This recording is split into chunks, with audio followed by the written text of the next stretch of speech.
안녕하십니까. 혼란한 정치 시세 이야기를 술술 풀어보는 송근의 혼술 5월 16일 토요일에 인사드립니다. 오늘은 제가 이 30년 정치부 기자 생활을 하면서 국회를 오랫동안 출입하면서 취재했던 경험을 바탕으로 지금 미래통합당 그리고 미래한국당의 합당 문제, 합당을 놓고 여러 가지 논란들이 있는데 그 문제에 대해서 제가 한번 보수 야당 쪽에 한번 조언을 한번 해보겠습니다. 조언. 제 경험을 바탕으로. 자, 지금 21대 국회 개원이 이제 보름이 남았죠. 보름이 남은 이 상황에서 지금 참패한, 총선에서 참패한 보수 야당의 지금 화두는 통합입니다. 원래 지역구 의석에서 84석을 차지한 미래통합당 그리고 비례대표 그 후보를 위한 위성정당으로 내세웠던 미래한국당 19석을 얻었죠. 이 미래통합당과 미래한국당의 통합 논의가 이루어지고 있는데 지금 통합을 마치 기정사실화 하는 것 같습니다. 양쪽 모두 속마음은 좀 다를 수가 있는데 겉으로는 그렇습니다. 그래서 지금은 논의가 되는 것이 이것이 당대당 통합이냐 흡수 통합이냐 덩치가 큰 미래통합당이 원래 모정당이죠. 미래통합당이 위성정당인 미래한국당을 흡수 통합하느냐 이 문제를 가지고 논의가 이루어지는 것 같습니다. 이 당대당 통합과 흡수 통합은 여러 가지 좀 미세한 차이가 있죠. 가령 당명을 어떻게 어느 쪽을 하느냐 이런 것도 있고 양쪽에 당선자들이 있는데 그 상임위를 어떻게 배치할 것이냐고 있고 또 현실적으로 양쪽에 당 사무처 요원들이 있습니다. 그 사람들을 어떻게 고용선결할 것이냐 그런 문제도 다 있습니다. 그래서 어쨌든 그런 문제를 논의를 하고 있는데 지금 보수 야당에서 다시 합치려는 이유는 이런 것 같습니다. 한 세 가지 정도가 되는데 첫 번째는 원래 이 선거용 정당으로 만든 것이다. 미래한국당은 연동형 비례대표제에 의해서 그것이 하나가 있고 또 하나는 총선 때 유권자들에게 그 합당한다고 약속을 했다. 이것이 있고 마지막 세 번째는 지금 여당도 그 본 모정당과 위성정당 더불어민주당과 더불어시민당이 합당을 하지 않았느냐 이런 이야기입니다. 그런데 송국근의 혼술 생각은 이 전략적으로 냉철히 따져봤을 때 통합을 하지 않고 따로 가야 됩니다. 그러자면 물론 명분이 있어야 되겠죠. 일단은 가장 큰 명분은 이거를 내세우면 됩니다. 어차피 연동형 비례대표제에 의한 연동 비례대표제의 원래 취지가 퇴색이 됐죠. 군소정당에도 소수정당에도 많은 의석을 준다는 원래 취지가 퇴색이 됐기 때문에 일단은 그 연동형 비례대표제 폐지, 그러니까 여당이 지금 나서서 앞장서서 그 당시에 끌어들였던 군소정당, 정의당 이런 정당들과 앞장서서 폐지를 해라. 그래야지 우리가 이것을 없앨 수 있다. 이런 큰 명분을 일단은 내세우면 됩니다. 그리고 제가 앞에 말씀드린 그 합치려는 이유 세 가지를 일일이 간략하게 반박을 해보면 이렇습니다. 선거용 정당으로 나왔다. 이것은 당시 한국당으로, 당시 자유한국당이죠. 그때는 고육지책이었습니다. 이 미래한국당을 만든 것이, 미래통합당이 미래한국당을 만든 것이 고육지책이었죠. 자, 그때 당시에 기억을 해보시면은 이른바 4+1 이렇게 해서 더불어민주당과 정의당 이런 군소정당들이 야합을 했죠. 연동형 비례대표제, 군소정당이 유리한 연동형 비례대표제를 가져가기 위해서 여당이 추진하는 공수처 설치법이나 검경수사권 조정법과 맞교환을 했습니다. 야합이죠. 맞교환하는 이런 상태에서 한국당, 당시 자유한국당은 철저히 패싱당했고 외면당했기 때문에 고육지책으로 이 비례 위성정당을 만든 겁니다. 고육지책으로 만들었기 때문에 원래 선거용 정당이기 때문에 합당을 하거나 흡수해야 된다. 이것은 좀 맞지 않는 것 같습니다. 문희상 국회의장조차도 야당은 어쩔 수 없었다. 여당은 절대 해서는 안 될 일을 했다. 이렇게 이야기를 했죠. 여당 출신 문희상 국회의장도. 그러니까 야당은 어쩔 수 없이 했던 겁니다. 했던 건데 선거 결과 지금 상황이 또 더 나빠졌으니 그 부분에 대해서는 유권자들에게 좀 양해를 구해야 됩니다. 보수 유권자들에게도 양해를 구해야 됩니다. 선거 때는 물론 합친다고 약속을 했지만은 지금은 너무 운동장이 기울어져 버렸고 그 기울어진 운동장에서 자구책을 찾아야 되기 때문에 지금은 합치는 것보다 따로 가는 게 낫다. 이렇게 말씀드리고 양해를 받아야죠. 그리고 유권자들에게 약속했다는 부분은 그렇게 하면 됩니다. 선거 결과 예상치 못한 참패, 뭐 코로나 때문이든 뭐든 그 참패를 해서 일단은 여권의 독주를 막기 위해서는 전략을 좀 수정해야 되겠습니다. 이렇게 이야기를 하면 되는 것이죠. 그 다음에 여당이 합당을 했기 때문에 야당도 합당을 해야 된다. 이것은 아닙니다. 그 사정이 다르죠. 여당 같은 경우는 더불어시민당이 소수 정당에서 꼬온 의원들도 있었죠. 그래서 2명을 원내 복귀시켰습니다. 그리고 또 그 중에 1명 또 양정숙 당선자는 또 어떤 뭐 부동산 투기 혐의 이런 것 때문에 제명을 했고 그 와중에서 합친 겁니다. 합친 것이고 실제로 집권당이 2개의 그 교섭단체로 가는 것은 명분이 없었죠. 명분이 없어서 합치는 겁니다. 지금 뭐 2개가 아니죠. 그 교섭단체는 2개로 뭐 간다고 하지만 1중대, 2중대 하지만은 실제로 뭐 열린민주당도 있죠. 그리고 또 정의당도 어떻게 보면은 범여권에 아직도 포함됩니다. 그렇기 때문에 그렇게 가는 것이 명분이 없기 때문에 합친 것이고 야당 입장에서는 지금 선거 이후에 완전히 운동장이 기울었기 때문에 거기에 적절하게 전략적으로 대응하기 위해서는 2개의 원내 교섭단체를 만들어서 갈 필요가 절대적으로 있습니다. 그러니까 통합을 하면 안 되는 거죠. 왜 그런지 제가 이유를 설명을 드리겠습니다. 우선 설명드리기 전에 지금 별도로 2개의 원내 교섭단체로 가야 됩니다. 원내 교섭단체라는 것은 국회에 소속의원 20명 이상이면 원내 교섭단체로 등록을 하게 됩니다. 지금 미래한국당이 19석이죠. 19석이니까는 한 사람 더 가면 됩니다. 지금 가령 예를 들어서 친야 성향, 그러니까 보수당 출신의 무소속 당선자들이 있죠. 저 중량감 있는 의원들이 있습니다. 뭐 홍준표나 권성동, 김태호, 윤상현 이런 사람 중에서 1명만 가면은 원내 교섭단체가 되죠. 원내 교섭단체가 되는 상황에서 양당 2개의 보수 야당 2개가 원내 교섭단체로 따라가는 겁니다. 그러니까 합쳐봤자 거대 야당 앞에서 뭐 177석이죠. 177석의 거대 여당 앞에서 뭐 84석, 지금 지역구 기준 84석이나 비례대표 합쳐서 뭐 103석이나 별 차이 없습니다. 그거보다는 따로 원내 교섭단체를 구성해서 가는 것이 좀 더 효율적으로 거대 여당의 독주를 견제를 할 수가 있습니다.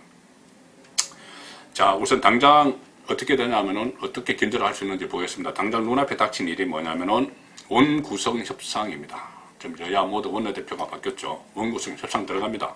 그러면은 국회의장단, 상임위원장단, 또 그 특위위원장단 이렇게 다 서로 이렇게 논의를 해서 배분을 하게 됩니다. 배분을 하게 되는데 가령 예를 들어서 양쪽이 다 합쳐가지고 177석 여당 대 103석 야당 이렇게 해서 협상을 하면은 절대적으로 불리하죠. 무조건 그 비율대로 상임위원장도 나누고 다 하자고 할 겁니다.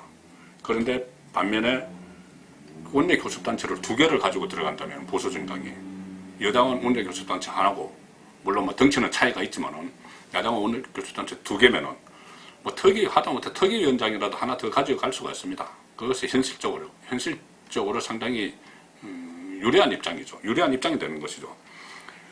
그리고 또 모든 상임위원회, 지금 17개 상임위원회에 간사들이 있는데 그것을 원내교섭단체가 구성이 되면은 1명씩을 파견을 하죠. 1명씩이 들어가죠. 그러면 간사들이 의사일정도 협의하고 하는데 이렇게 되면은 간사가 여당에는 1명이 되고 보수 야당에는 2명이 될 수가 있습니다. 이런 아주 현실적인 이 문제들. 왜 제가 이런 말씀을 드리냐면은 지금은 총선 후 한 달이 지나는 사이에 상당히 독선 독주가 더 심해지는 그런 행태를 보고 있기 때문에 21대 국회가 개원이 되면은 더 심해질 것이기 때문에 모든 수단 방법을 보수야당에서 강구를 해야지 그나마 좀 기울어진 운동장이 좀 평평하게 펴서 제대로 의회가 돌아갈 것 같기 때문에 제가 말씀을 드리는 겁니다. 자, 그 다음에, 자, 원구성이 이제 완료가 되죠. 그렇다면 본격적인 여야 간의 힘겨루기가 들어갑니다. 21대 국회 초반부터 들어가는데 가장 눈앞에 닥친 것이 공수처입니다. 공수처. 고위공직자범죄수사처. 7월 15일 지금 출범 목표로 하고 있죠. 최강욱 당선자 같은 경우는 공수처 수사 대상 1호가 윤석열이다. 이렇게까지 이야기를 하면서 만약에 공수처가 출범을 해서 공수처가 이 활동을 시작을 하게 되면은 윤석열 검찰총장뿐이 아니라 검찰에 대한 이 통제가 상당히 강해지고 수사권이 있기 때문에 검사에 대한 수사권이 있기 때문에 그리고 권력형 비리 같은 수사는 검찰에서 공수처로 다 넘어가 버립니다. 그러면은 울산시장 선거 개입 의혹 이런 것 수사 어려워집니다. 그래서 이 공수처가 상당히 중요한 그 앞으로 선거 운영의 변수가 될 텐데 공수처 중에서도 공수처장이 어떤 인물이 되느냐에 따라서 상당히 공수처의 활동이 달라지겠죠. 자, 공수처장은 공수처법에 보면은 이렇게 되어 있습니다. 공수처장 후보 추천위원회가 구성이 됩니다. 그래서 2명을 추천을 하면은 대통령이 그 중에 1명을 지명을 해서 인사청문회를 거쳐서 공수처장이 되죠. 자, 그런데 2명을 추천하는 과정에서 이런 문제가 이런 절차를 거칩니다. 국회에 공수처장 추천위원회가 구성이 되는데 7명으로 구성이 됩니다. 추천위원회 위원장을 포함해서 7명으로 구성이 되는데 이렇게 됩니다. 법무부 장관, 법원행정처장, 대한변호사협회장 이 세 사람은 당연직입니다. 국회에서 4명을 추천하는데 이렇게 되어 있습니다. 4명 중에서 2명은 대통령이 소속되거나 소속되었던 정당의 교섭단체가 추천한다. 이것은 여당을 이야기하는 것이죠. 여당에서 2명을 추천한다. 또 나머지 2명은 교섭단체 외의 교섭단체가 추천한다. 야당을 이야기하는 것이죠. 자, 이렇게 되면 얼핏 보면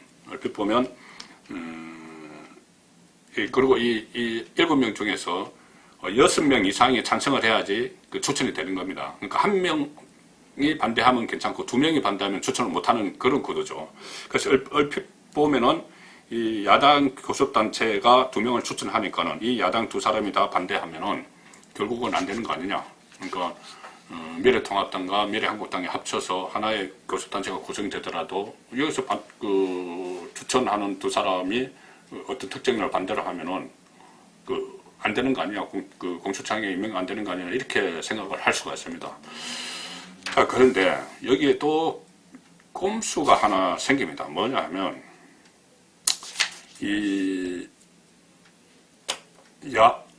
미래통합당과 미래한국당을 합쳐서 하나의 교섭단체를 만든 상태에서 가령 예를 들어서 여당이 위성교섭단체를 또 만들 수가 있습니다. 위성교섭단체 뭐냐면은 지금은 더불어민주당과 더불어시민당이 합쳤지만은 이것이 야당의 발목 잡기 이런 식으로 해서 명분을 붙여서 안 되면은 위성교섭단체를 만들 수가 있습니다. 가령 지금 정의당이 6석이 있죠. 열린민주당 제2중대, 제3중대죠. 열린민주당에 3석이 있습니다. 게다가 국민의당도 그때그때 산배를 협조하겠다고 했죠. 안철수 대표가. 그래서 이렇게 하면 12석인데 20석이 안 되죠. 그런데 과거부터 그런 사례가 몇 번 있습니다. 국회의원 위원꼬적이라는 게 있습니다. 교섭단체를 만들도록 하기 위해서 이쪽 정당에서 저쪽 정당으로 의원들을 당적을 옮겨줍니다. 그래서 어떤 목적을 달성하고 나면 다시 원대 복귀하는 그런 상황이 있을 수가 있습니다. 그래서 이 정의당 6석, 열린민주당 3석, 국민의당 3석, 국민의당에 안 들어오더라도 이 상황에서 모자라는 20석에서 모자라는 5석은 더불어민주당에서 구워주는 거죠. 그런 상황이 오면은 상당히 복잡해집니다. 지금 집권당이 하는 것을 보면, 집권 세력이 하는 것을 보면 이런 꼼수도 충분히 현실적으로 구사할 걸로 저는 봅니다. 그렇기 때문에 그런 상황에 대비해서 보수 정당에서도 원내 교섭단체를 일단은 2개를 유지하고 있을 필요가 있는 것입니다. 자, 그 다음에 이 부수 효과들도 많습니다. 원내 교섭단체를 구성을 하면은. 자, 야당이 가장 힘든 것이 실탄입니다. 실탄. 정치 자금이죠. 엄성적인 정치 자금을 이야기하는 것이 아니고 실제로 정당에서 사용할 수 있는 돈. 자, 그래서 원로 교섭단체를 구성을 하면은 정당에 지급되는 국고보조금에서 우선적으로 지급을 받을 수가 있습니다. 야당 활동이 꼭 필요한 거죠. 그렇다고 국민 부담이 더 들어가는 건 아닙니다.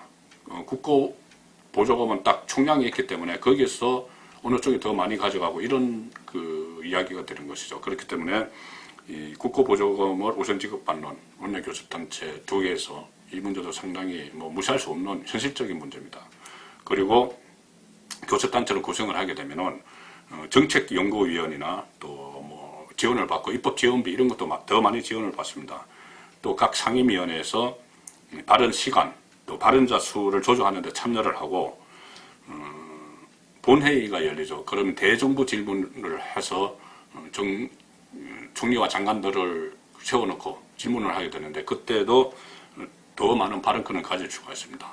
또 가령 예를 들어서 청와대에서 정당 대표들과 무슨 회동을 한다. 그럴 때 보통 초청하는 기준이 원내교섭단체 이렇게 되죠. 그래서 한 명이라도 더 야당의 목소리를 대변할 수 있는 당대표가 청와대에 들어가서 대통령 면전에서 국정을 따질 수도 있는 그런 여러 가지 장점이 있습니다. 협공을 할 수가 있다는 이야기죠.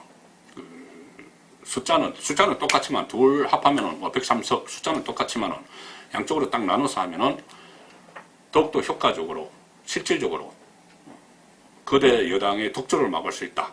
그리고 명분도 제가 설명드리는 것처럼 충분히 국민들에게 양해를 구하면 된다. 명분도 절대 없지 않다.